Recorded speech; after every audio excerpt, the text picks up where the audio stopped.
bring in our friend Tom Murphy, who we had a chance to catch up with and see at SEC Media Days. Tom, listening to Sark not just then, but now, it seems like he's really trying to motivate his football team they know the significance of this game. Do you think that gets to Texas this week? Do you think they understand what hatred they're walking into on Saturday? Good morning, guys. Always a pleasure. Yeah, he's trying to get that across. I will say this.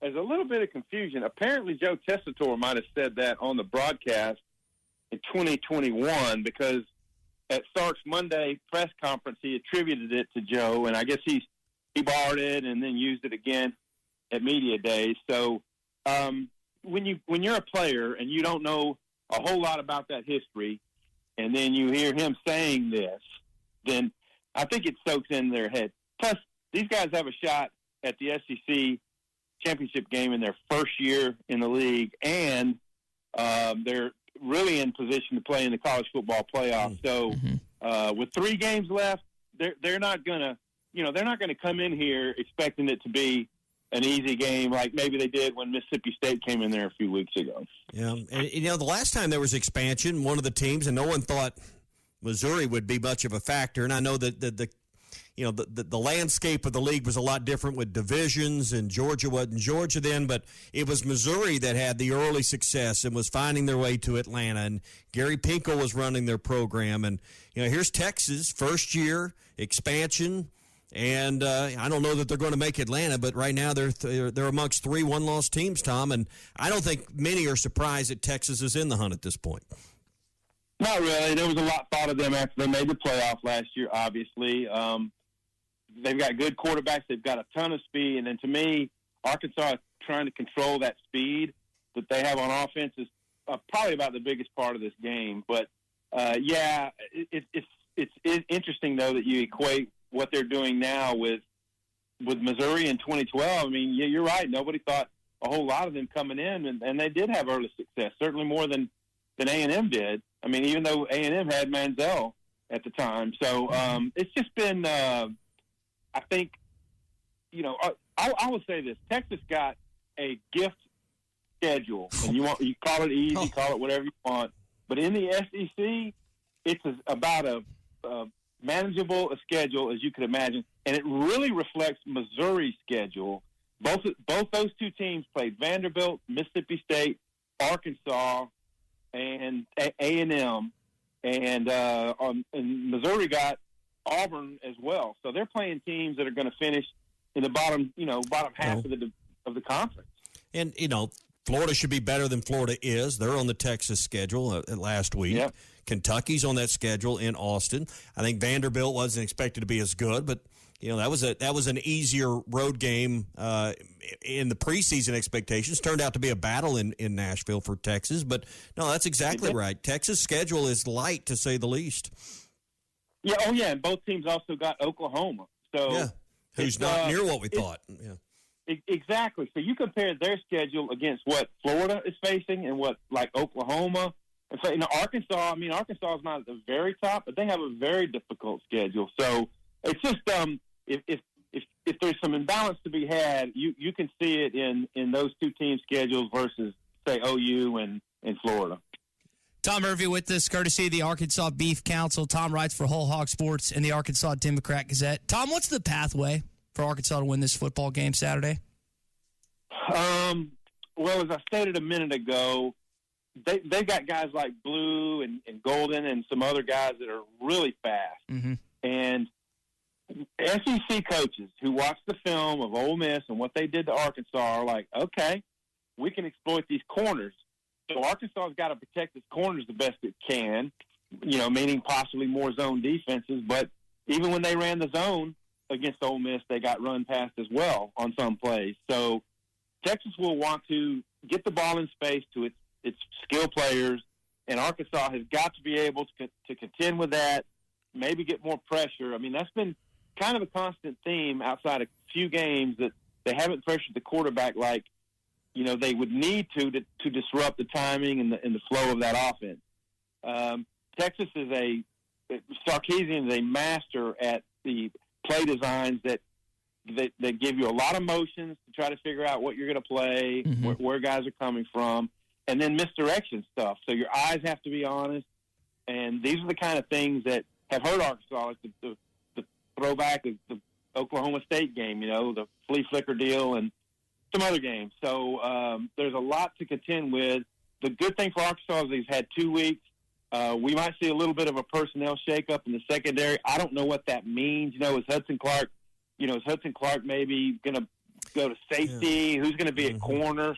Could Keon Stewart get more of a run? Because, Marquise Robinson and Singletary have both gotten some DPIs and given up some over-the-top plays. So going to be a shakeup there. And then Arkansas obviously has to be able to move the ball to some degree, maybe possess the ball the way they did in some other games that they've kept it close or won. So, to me, there's a lot on the table, but it begins with trying to corral Texas's great speed. Yeah, because, Tom, it seems like from a defensive standpoint, if Arkansas goes after a quarterback right now and tries their best to put pressure, and I think about that LSU game, they get beat with that little quick 8-yard slant or hitch, and then if you hold back and try to provide coverage, the other team's receivers, like they did with Ole Miss, just beat your brains in all day, and the secondary gets whipped. So it seems like here lately against the better teams, no matter what Arkansas does defensively, there's a solution for it.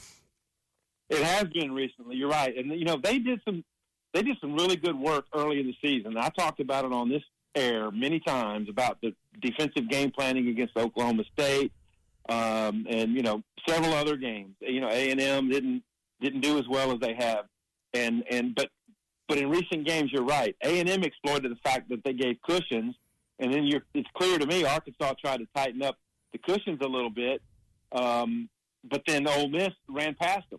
And Sam Pittman said they might have been giving some stuff away with alignment tendencies against Ole Miss, and that they checked at the line and checked into those deep balls. So hopefully for Arkansas' sake, they've been working on not showing their hand, not giving up maybe where pressure is coming from or what coverage they're going to be in, and they confuse Quinn Ewers just a little bit, contain that speed, because if they can't do any of that, Texas is going to score on a lot of its possession. Tommy, you and Tommy were just talking about Missouri a short while ago. Drinkwitz said yesterday that he feels like any SEC team with 10 wins should go to the college football playoff in the setup. What do you think Greg Sankey is thinking heading into this one if the SEC is able to get 4 teams in? Do you think they're still going to push for 9 SEC games starting in 2026? Well, of course Eli Drinkwitz would say that. But you look what his team's done. They've gotten crushed by the 2 upper-level SEC teams with 2 losses. Alabama and A&M crushed them. And then they've struggled. They struggled to beat Auburn, and that game was at home. They struggled to beat Oklahoma. They were down late. And, the Vandy game they had a struggle in. That was before we realized that Vandy might be a really solid team this year. But still, they've had their struggles. Their 2-loss, if they go 10-2, it's going to look a lot different from a strength of schedule and all that game flow standpoint than, say, an Alabama 10-2 or an A&M 10-2 or an Ole Miss 10-2, so, or Georgia or Texas. So if they're not going to, they'd have to go 5 or 6 teams deep in the conference for Missouri to have a shot. Depending on how they finish out. But if you're Greg Sankey, you're expecting to get 4 teams in, and at least, possibly even 5. Tom, who are you most bullish on in the SEC right now? I mean, I know it's November the 12th. As we've seen, a lot can play out between now and the end of November. But who do you feel the most strongly about that can make a run to the national championship and win the whole thing in the Southeastern Conference? Well, that would be your teams that have the greatest depth, that play the best defense, that are, the health is good, and they're trending in the right direction. So you'd say, in right direction, Alabama. They're coming off a huge win. Georgia. After what Ole Miss did here, I'm thinking these guys are catching fire, and they have Georgia at home, and they were embarrassed by Georgia last year. I thought Ole Miss was going to win that game. Now, to control the Georgia offense the way they did, and I know the rain played into it and all that, but that was an impressive performance.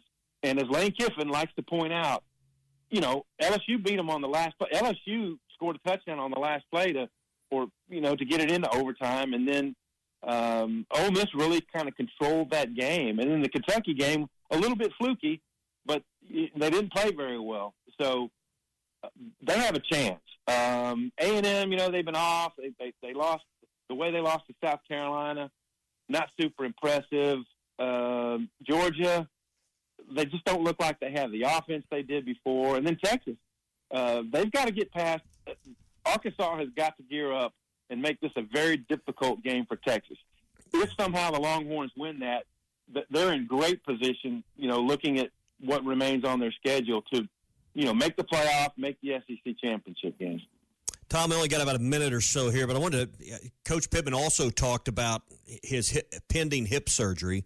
Kind of gave us some details for the first time on that really it appears to have gone back to midsummer, and the timing of getting that worked on and a hip replacement done before the start of the season wasn't there. He's going to have it done right after the Missouri game. But also, it's going to greatly affect the portal period and kind of everything that happens there, in the days that follow the end of a regular season. Yes, it will. I asked him about that because, I feel for him. You can see the pain he's in. He doesn't run through the A now. It's just so much. I can't imagine. I've had little aches and pains in my life, but to think you've got bone on bone going on with your hip, got to be super painful. He says it even affects his sleep. And so, It's unfortunate that the timing of it didn't allow him to do it, so he would feel comfortable coaching during training camp. He knew how big of a training camp this was for his team, and it turned out it paid out pretty good. But I guess he knows the exact number of days. Like, you got to be in big time pain to know that and have a countdown in your head of how many days you have left. So I wish him the best with the replacement. He'll obviously have to handle the portal. He says he wants to be on his feet for part of that, and that's good. But he's going to have to do some of that recovering from hip surgery. Yeah. Tom, thanks for the insights today. We'll catch up on Thursday. All right, sounds good. BetOnline is the world's most trusted betting platform and your number one source for online betting.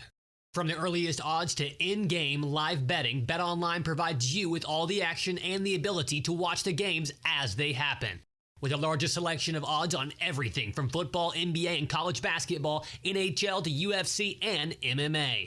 Head to BetOnline today to get in on the action with America's most trusted site for online wagering. BetOnline, the game starts here.